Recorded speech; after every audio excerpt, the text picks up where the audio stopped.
مفتی صاحب میرا آپ سے جو سوال ہے وہ یہ ہے کہ آپ مجھے بتائیے گا کہ اسلامک بینکنگ اور کنونشنل بینکنگ میں کیا فرق ہے؟ وعلیکم السلام ورحمۃ اللہ وبرکاتہ۔ بسم اللہ الرحمن الرحیم۔ آپ نے بہت اچھا سوال کیا کہ اسلامک بینکنگ اور کنونشنل بینکنگ میں کیا فرق ہے۔ بیسیکلی اسلامک بینکنگ جو ہے وہ ربا فری بینکنگ کو کہتے ہیں، یعنی بینکنگ کے سیکٹر کو اگر آپ ربا فری بنا دیں، اس میں سے ربا کا ایلیمنٹ نکال دیں، تو اس کو ہم اسلامک بینکنگ کہتے ہیں۔ سوال یہ ہے کہ ربا کسے کہتے ہیں؟ تو ربا کہتے ہیں ہر وہ قرض جس میں نفع کی شرط لگا دی جائے، یعنی آپ نے کسی کو قرض دیا، آپ نے کسی کو لون دیا، پھر اس لون پر آپ ان سے کسی بھی طریقے کا کوئی بھی بینیفٹ جو ہے وہ چارج کرتے ہیں یا ان کو کلیم کرتے ہیں، تو وہ ربا میں آئے گا۔ وہ جو کلیم ہے یا وہ جو پروفٹ ہے یا وہ جس کو آپ پروفٹ کہہ لیں، مارک اپ کہہ لیں، انٹرسٹ کہہ لیں، وہ جو آپ قرض کے اوپر چارج کریں گے تو اس کو کہتے ہیں اس کو ربا ربا کہتے کہتے ہیں۔ ہیں، اچھا، ٹھیک ہے۔ ایک چیز آپ یاد رکھیے گا، ربا میں 3 ایلیمنٹس ہوتے ہیں۔ ایک یہ کہ قرض ہو، ٹھیک ہے۔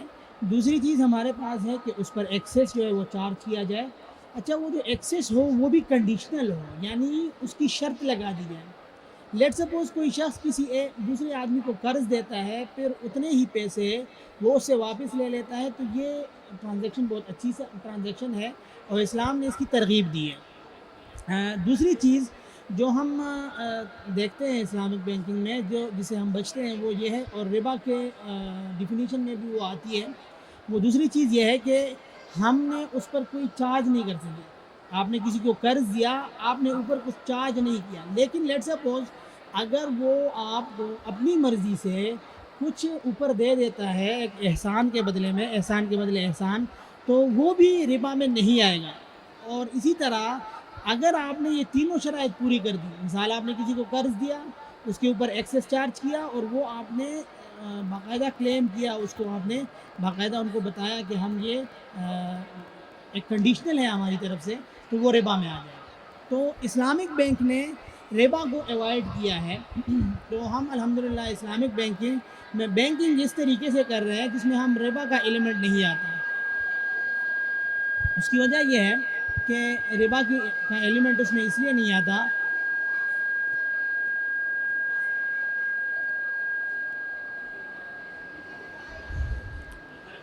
کہ ہم نے اپنے پروڈکٹس میں اسپیشلی جو ہماری فائنانسنگ ہے اس میں قرض کی جو ٹرانزیکشن ہے وہ ہم نہیں کرتے۔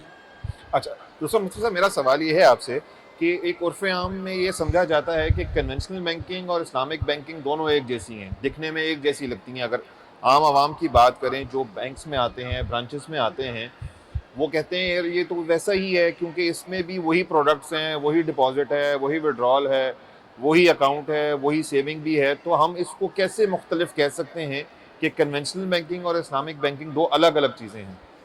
دیکھیں، اس میں سب سے پہلے تو میں آپ سے یہ عرض کر دوں کہ جب بھی آپ کسی پروڈکٹ کا یا کسی بھی چیز کا آلٹرنیٹ دیتے ہیں، تو آلٹرنیٹ کے لیے اصول یہ ہے کہ وہ آلٹرنیٹ یا تو اپنے جو اوریجنل پروڈکٹ ہے اس سے اچھا ہونا چاہیے، تاکہ آپ لوگوں کو اس کی طرف راغب کر سکیں، اس کی طرف بلا سکیں، اور یا کم از کم اس کے برابر ہونا چاہیے۔ اگر بالفرض وہ اس سے اچھا نہیں ہے تو اس کے برابر تو ہونا چاہیے، کم از کم اس کے جو سروسز ہے یا آؤٹ کم ہے وہ برابر ہونا چاہیے۔ پہلی بات تو یہ ذہن میں رکھیں۔ دوسری بات یہ کہ دیکھیں، میں نے شروع میں جیسے عرض کیا کہ دیکھیں اسلامک بینکنگ بھی بینکنگ ہی ہے، لیکن ہم اس کو ربا فری کر رہے ہیں۔ وہ بیسیکلی ہم بینکنگ ہی کر رہے ہیں، لیکن اس میں ہم ربا کا ایلیمنٹ جو ہے وہ انوالو نہیں ہے۔ یہ ایک بات آپ یاد رکھنے کی ضرورت ہے۔ اور جو اصل آپ کے سوال کی طرف آتے ہیں کہ دونوں ایک جیسے نظر آتے ہیں، تو جی ہاں، بالکل آپ صحیح کہہ رہے ہیں کہ یہ بالکل ایک جیسے نظر آتے ہیں۔ اسلامک بینکنگ میں بھی کرنٹ اکاؤنٹ ہوتا ہے، جی ہاں، سیونگ صحیح۔ اکاؤنٹ ہوتا ہے، اسی طرح اسلامک بینکنگ میں بھی ہمارے پاس فائنانسنگ ہوتی ہے، ہاؤس فائنانسنگ ہوتی ہے، کار فائنانسنگ ہوتی ہے۔ آل دو کہ ہمارے پاس اس میں کریڈٹ کارڈ کا الٹرنیٹ بھی موجود ہے، یعنی کریڈٹ کارڈ جیسے مائنر پروڈکٹ جو اسپیشلی کنونشنل کے لیے ڈیزائن کیا گیا ہے، اس کا بھی ہمارے پاس الٹرنیٹ موجود ہے۔ میں وہی تو وہ مفتی صاحب آپ سے وہی سوال اس پہ ہی کرنا چاہ رہا تھا، اس سے اگلا کہ آپ نے بڑی اچھی بات کی کہ اس میں اب نارملی تو جو کریڈٹ کارڈ ہے وہ تو اسلامک مطلب کنونشنل بینکنگ کے لیے سمجھا جاتا ہے کہ اچھا جی آپ کسی کا پیسہ خرچ کرتے ہیں اور اس کے اوپر دیتے ہیں، تو اس کا تھوڑا سا ذرا تھوڑا بتا دیں کہ یہ کون سا پروڈکٹ ہے اور اس کے کیا کیسے یہ کام کرتا ہے؟ اچھا میں شروع کرتا ہوں ذرا ڈپازٹ سائڈ سے. جی دیکھیں جی جو ہمارے بینک ہے اس میں ہمارے پاس برانچ میں دو کام ہوتے ہیں. یا تو وہ ڈپازٹ لیتے ہیں یعنی لوگ آگے پیسے جمع کراتے ہیں، یا پھر وہاں سے لوگوں کو فائنانسنگ یعنی جو بزنس نیڈز ہے اس کی پوری کی جاتی ہے. اب اگر ہم ڈپازٹ سائڈ پر دیکھیں جس میں ہم ڈپازٹ لیتے ہیں اسلامک بینکنگ میں، تو ڈپازٹ جو ہم لیتے ہیں وہ ہم لیتے ہیں ہمارے پاس اس کی دو بنیادیں. ایک ہے کرنٹ اکاؤنٹ، دوسرا ہے سیونگ اکاؤنٹ. کرنٹ اکاؤنٹ جو ہے وہ ہمارا قرض بیسڈ ہے. اب قرض بیس کا مطلب کیا ہے؟ قرض بیس کا مطلب یہ ہے کہ واک ان کسٹمر جو آ کے ہمارے پاس ڈپازٹ جمع کراتا ہے وہ بیسیکلی بینک کو قرض دے رہا ہوتا ہے. ٹھیک ہے. اب یہ جو یہ پروڈکٹ ہے یہ ڈیزائن قرض کی بنیاد پر کیوں ہوئی؟ کیونکہ کسٹمر کی نیڈ کو دیکھتے ہوئے. کسٹمر کی نیڈ اس میں یہ ہے کہ اسے کوئی نفع نہیں چاہیے، اسے کوئی پروفٹ اس پر نہیں چاہیے، بلکہ وہ یہ سمجھتا ہے کہ صرف میرے پیسے جو ہیں وہ محفوظ رہیں. تو اس لیے بینک اسے کہتا ہے کہ آپ ہمیں قرض دیں. تو قرض کی بنیاد پر ایک کسٹمر کو یہ فائدہ ہوتا ہے کہ جب قرض وہ بینک کو دے دیتا ہے تو bank is liable to pay on his demand. جب بھی وہ بینک سے ڈیمانڈ کرے گا تو bank is liable to pay on his demand. تو اس طرح جو کسٹمر ہے اس کے پیسے محفوظ ہو جاتے ہیں. دوسرا اکاؤنٹ ہمارے پاس ہے سیونگ اکاؤنٹ. سیونگ اکاؤنٹ جو ہے وہ ہمارے پاس مضاربہ بیسڈ ہے. اب یہ مضاربہ کسے کہتے ہیں؟ یہ کوئی ہم نے نام تو اس طرح رکھ لیا ہے مضاربہ، لیکن یہ عام طور جب ہم عام سوسائٹی میں دیکھتے ہیں تو یہ ٹرانزیکشن ہم ڈیلی بیسس پہ کر رہے ہوتے ہیں. جیسے بعض لوگ ایسے ہوتے ہیں جن کے پاس پیسے تو بہت ہوتے ہیں، مثال گاؤں گوٹھوں میں بڑے زمیندار ہیں، ان کے پاس پیسے ہیں، اور لیکن ان کے پاس اتنا ٹائم نہیں ہوتا کہ وہ مارکیٹ جائیں، وہاں پر جو ہے وہ بزنس کریں، کوئی بزنس ایکٹیویٹی میں انوالو ہو، کیونکہ ان کے اپنے کام اتنے زیادہ ہوتے ہیں. تو وہ کیا کرتے ہیں، کسی شخص کو کے ساتھ پارٹنرشپ وہ کر لیتے ہیں اور ان کو کہتے ہیں کہ ہم آپ کے ساتھ پارٹنرشپ کر لیتے ہیں اور آپ ایسا کریں کہ ہمارے پیسے لیں، اس سے کاروبار کریں، جو پروفٹ آئے گا، جو فائدہ آئے گا، اس میں ہم کسی سرٹن ریشو کے ساتھ جو ہے وہ شریک ہوں گے، پارٹنر ہوں گے. تو یہ عام طور پر ہم کرتے رہتے ہیں اور اسی کو ہم نے ایک نام دے دیا جس کا نام ہے مضاربہ. تو اسی بیسس پر ہمارا جو ہے وہ سیونگ اکاؤنٹ ہے. اور سیونگ اکاؤنٹ میں کیا ہوتا ہے کہ بینک کے پاس جو کسٹمر ڈپازٹ رکھواتا ہے وہ اسی بنیاد پر رکھواتے ہیں، کیونکہ کسٹمر کے پاس پیسے ہیں، اس کے پاس مارکیٹ کی ایکسپرٹیز نہیں ہے، وہ مارکیٹ میں جا کے ٹریڈ نہیں کر سکتا، ٹائم نہیں ہے اس کے پاس. تو وہاں کے بینک کو دیتا ہے کہ بھئی آپ آگے جا کے اس پہ کاروبار کریں اور ہم جو ہے اس کاروبار سے کچھ فائدہ آپ لیں، کچھ ہمیں دے دیں. تو بینک ان کے ساتھ جو پروفٹ شیئرنگ ریشو ہے وہ بینک کا آج کل جو ہے مختلف چل رہے ہیں، لیکن زیادہ تر بینک جو ہے وہ 50-50 کا ریشو جو ہے وہ رکھ رہے ہیں. تو 50% کسٹمر کو وہ پروفٹ جاتا ہے، 50% بینک جو ہے پروفٹ خود لے لیتا ہے. اچھا، دوسری چیز جو ہماری فائنانسنگ سائڈ ہے جس میں ہم لوگوں کی بزنس نیڈس کو پورا کر رہے ہوتے ہیں، تو اس میں جو ہمارے پاس جو ہمارے پاس گاڑی ہے تو اس کے دو قسم کے ہمارے پاس ماڈل ہیں. ایک اجارہ ماڈل ہے. اجارہ ماڈل اس طرح ہے کہ بینک کسی بھی کسٹمر کو گاڑی خرید کر دے دیتا ہے، پھر اسے رینٹ کی مد میں وہ جو پرنسپل اماؤنٹ ہے اور پروفٹ اماؤنٹ وہ چارج کر لیتا ہے، اور جب وہ انسٹالمنٹ اس کی ختم ہو جاتی ہے تو آخر میں جا کے بینک وہ گاڑی اس کو گفٹ کر دیتا ہے. یہ ایک ماڈل ہے جو کہ بعض بینکوں نے بعض اسلامک بینکس نے اڈاپٹ کیا ہوا ہے. لیکن دوسرا ایک ماڈل ہے جو بعض اسلامک بینکس نے اڈاپٹ کیا ہوا ہے جس کو کہتے ہیں ڈیمینشنگ مشارکہ. اب دیکھیں نا، آپ اس ورڈ پر اگر غور کریں ڈیمینشنگ مشارکہ پہ، تو ڈیمینشنگ مشارکہ کا ورڈنگ کی میننگ یہ ہے، ڈیمینشنگ کہتے ہیں وہ چیز جو آہستہ آہستہ ختم ہو جائے، رہی ہوتی ہے. اور دوسرا ہے مشارکہ. تو مشارکہ سمپلی جو ہے پارٹنرشپ کو کہتے ہیں. تو اس میں کیا ہوتا ہے کہ بینک کسی بھی کسٹمر کے ساتھ اس کے ایسٹ میں پارٹنرشپ کر لیتے ہیں. لیٹ سپوز انہوں نے پارٹنرشپ کر لیا ہے کسی گاڑی میں، بینک کے ساتھ انہوں نے بینک اور کسٹمر نے پارٹنرشپ کر لیا ہے کس میں؟ گاڑی میں. اب آپ اس میں ذرا غور کریں کہ یہ گاڑی جب گاڑی آئے گی، جب وہ یوز میں آئے گی تو وہ کس کے یوز میں ہوگی؟ ڈیفینیٹلی وہ کسٹمر کی یوز میں ہوگی. تو بینک کیا کرتا ہے کہ بینک نے جو اپنی کنٹریبیوشن کی ہوتی ہے اس گاڑی میں، جو کہ میکزیمم 70% بینک کر سکتا ہے، تو بینک جو ہے 70% وہ گاڑی بینک کی ہوتی ہے، 30% وہ گاڑی کسٹمر کی ہوتی ہے. تو بینک اپنا 70% حصہ اس کو یوز کے لیے دے دیتا ہے, استعمال کے لیے دے دیتا ہے. اور کیا کہتا ہے بینک کسٹمر کو کہ دیکھیں آپ گاڑی استعمال کریں جس میں 30% آپ آنر ہے, 70% میں آنر ہوں, اور وہ 70% جب آپ یوز کریں گے تو میں آپ سے اس کا رینٹ چارج کروں گا. ٹھیک ہے. دوسرا کام کیا ہوتا ہے کہ جب وہ رینٹ چارج کر رہا ہوتا ہے بینک, تو اس کے ساتھ ساتھ ایک اور مقصد ہے اس گاڑی خریدنے کا یا بینک کا کسٹمر کو گاڑی دینے کا. وہ مقصد یہ ہے کہ یہ گاڑی جو ہے وہ کسٹمر کی ہو جائے, اونرشپ کسٹمر کی آ جائے. تو بینک کیا کرتا ہے, آن دا سیم ٹائم بینک اپنے 70% جو شیئر ہے اس کو یونٹس میں ڈیوائڈ کر دیتا ہے. تو منتھلی جو کسٹمر انسٹالمنٹ پے کر رہا ہوتا ہے اس کا ایک حصہ, ایک پارٹ جو ہے وہ رینٹل میں جا رہا ہوتا ہے, رینٹل بینک کے رینٹل میں جا رہا ہوتا ہے, اور ایک حصہ وہ آہستہ اس سے یونٹ پرچیز کر رہا ہوتا ہے. اس طرح کیا ہوتا ہے کہ آہستہ آہستہ بینک کا جو وہ ہے پورشن ہے وہ گھٹتا جاتا ہے, اور کسٹمر کا جو پورشن ہے وہ بڑھتا جاتا ہے. تو ایک at the end of the day ایسا ہوتا ہے کہ وہ جو ایسٹ ہوتا ہے وہ پورا کا پورا کسٹمر کا ہو جاتا ہے. اچھا, آپ نے ایک اور سوال کیا جو کہ ایک بہت یونیک سا پروڈکٹ بھی ہے, اور وہ اسپیشلی اس کو لنک کیا جاتا ہے کنونشنل بینکنگ کے ساتھ, کریڈٹ کارڈ کا پروڈکٹ. اسلامک بینکنگ کے انڈسٹریز نے اور اس کے اسکالرز نے اس کا بھی آلٹرنیٹ دیا ہوا ہے ہمارے پاس. وہ آلٹرنیٹ کیا ہے؟ وہ آلٹرنیٹ جو ہے وہ تورق کے بیس پر ہے. تورق ایک ماڈل ہے جس میں بہت ساری ٹرانزیکشن انوالو ہوتی ہیں.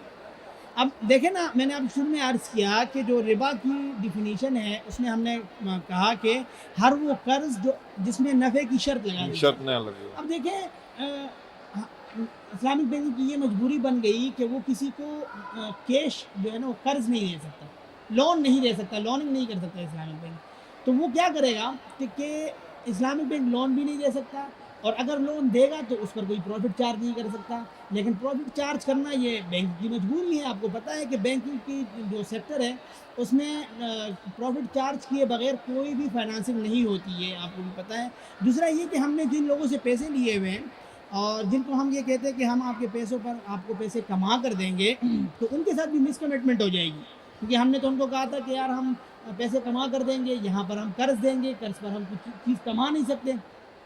تو اس کے لیے بینک نے, اسلامک بینکنگ انڈسٹری کے اسکالرز نے ایک الٹرنیٹ جو ہے پورا ایک ماڈل بنایا ہوا ہے. وہ کیا ماڈل ہے؟ وہ تورق کہتے ہیں. بیسیکلی اس کا پروسیس فلو یہ ہوتا ہے کہ بائی آن کریڈٹ, آپ ادھار پہ کوئی چیز خریدتے ہیں, اور سیل آن کیش, آپ اس کو آن دا اسپاٹ کیا کرتے ہیں, اس کو کیش پہ بیچ دیتے ہیں, اسپاٹ ویلیو پہ آپ اس کو بیچ دیتے ہیں. اب یہ ہوتا کیسے ہیں بیسیکلی اگر آپ اس کو سمجھیں تو یہ ایک ٹرائی کا ایک ٹرانزیکشن بنتی ہے. وہ ایسے بنتی ہے کہ اسلامک بینک کیا کرتا ہے کہ مارکیٹ سے کوئی ایسٹ اٹھاتا ہے.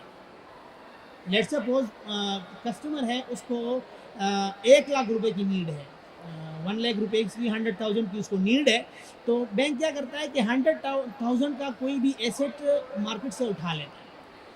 اب جب وہ مارکیٹ سے وہ ایسٹ اٹھا لیتا ہے تو اس ایسٹ پر, یاد رکھیے گا یہ میرا جملہ, کہ وہ ایسٹ پر بینک کیا کرتا ہے کہ اپنا پروفٹ رکھ کر کسٹمر کو بیچ دیتا ہے. لیٹ سپوز مارکیٹ سے انہوں نے موبائل اٹھا لیا, 1 لاکھ روپے کا موبائل ہے, اور کسٹمر کو بیچ دیا 1,20,000, 1,30,000 یا 1,40,000 کا. اب کسٹمر کے ہاتھ میں جو چیز آئی ہے وہ ہے ایسٹ. ٹھیک ہے, اور کسٹمر کے ہاتھ میں جب یہ ایسٹ آ گیا تو کسٹمر جا کے اس کو مارکیٹ میں سیل کر کے اس کو کیش کرا لے گا, اور اپنے کیش کی جو اس کی نیڈ ہے وہ پورے کر لے گا. لیکن یاد رکھیے گا اس میں بینک کے ریسیویبل اس کے اگینسٹ جو ہے وہ آ جائیں گے, جو کہ 120 یا 130 یا 140 جو بھی ہوں گے, تو وہ اس کے ذمے آ جائیں گے وہ چیزیں. اب کیا ہوگا کہ کسٹمر اس پیسوں کو اپنے یوز میں لے آئے گا, اپنے استعمال میں لے آئے گا, اور بینک کو جو اس کی وہ ہے یعنی بینک کو جو اس کی ریسیویبلز ہیں وہ ٹرانچز میں یا یونٹس میں پے کر لے گا, انسٹالمنٹ میں پے کر لے گا, نمبر 1. لیکن کبھی کبھی کسٹمر کہتا ہے کہ نہیں, ہمارے پاس ہمیں جو ہے ایسا پروڈکٹ چاہیے جو کہ ہم رول اوور کرا سکیں. ٹھیک ہے, چلیں یہ تو مجھ سے سب ہو گیا, کریڈٹ کارڈ کا یہ تو سمجھ میں آ گیا. اب مجھے تھوڑا سا ایکسپلین کر دیجیے گا کہ یہ جو ایک کائبور ہے, یہ جس کو عرف عام میں شرح سود کہا جاتا تھا, یہ بھی عوام کے ذہن میں یہی ہے کہ یہ ایک سود کی ایک شکل ہے. اسلامک بینکنگ میں بھی اسی کو ہی لیا جاتا ہے, تو پھر اس کا ڈفرینشیٹ کیسے ہوتا ہے اسلامک میں؟ اچھا, یہ آپ کا بہت اچھا بہترین سوال ہے. یہ سوال آپ نے کیا کہ کائبور کیا چیز ہے. جی پہلی بات تو یہ کہ کائبور کی ایبریویشن ہے Karachi interbank offer rate, یہ اس کی ایبریویشن ہے. اب کائبور ریٹریو کہاں سے ہوتا ہے یہ ہمیں سمجھنے کی ضرورت ہے. کائبور اصل میں شرح سود نہیں ہے. یہ لوگ اس کو سمجھتے ہیں کہ یہ شرح سود ہے, یہ شرح سود اصل میں نہیں ہے.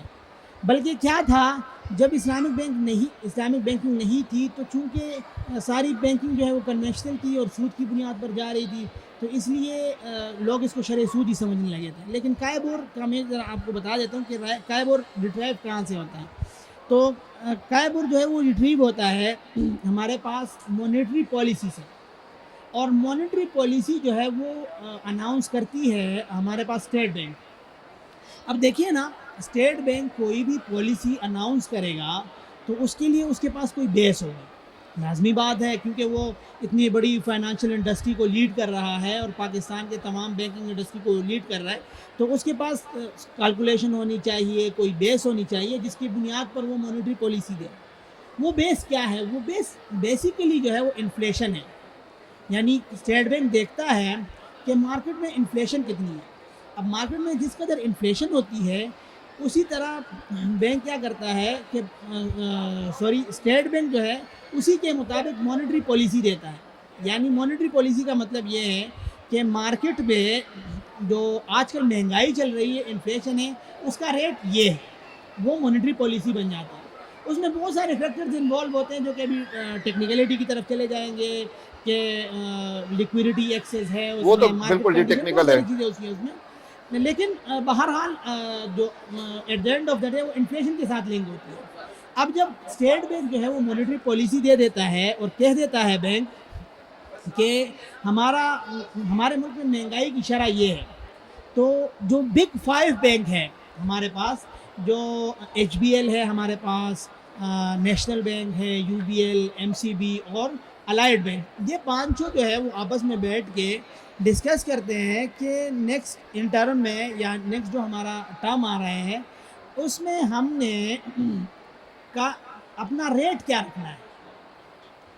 تو وہ ڈیسائیڈ کر لیتے ہیں. آپ نے دیکھا ہوگا کہ کائبور سلیبز آتی ہیں کہ 3 ملین سے نیچے آپ نے اتنی فائنانسنگ ہوگی, 3 ملین کی اتنی ہوگی, 3 ملین سے ابو جی اتنی جی ہوگی, سلیبز بنا دیتے ہیں. ٹھیک ہے, تو اس کو کہتے ہیں کائبور. اب آپ دیکھیں نا کہ اس پوری ٹریل جو میں نے آپ کو بتائی اس میں کہیں بھی سود کا ذکر نہیں آ رہا, بلکہ اگر ہم سمپلی سمجھیں اس کو تو جیسے ہمارے پاس کسی بھی مارکیٹ میں, لیٹ سپوز وہ ویجیٹیبل مارکیٹ ہے, فروٹ مارکیٹ ہے, جو بھی مارکیٹ ہے, اس میں ہمارے پاس ایک نرخ نامہ آتا ہے, ایک ریٹ لسٹ آتی ہے.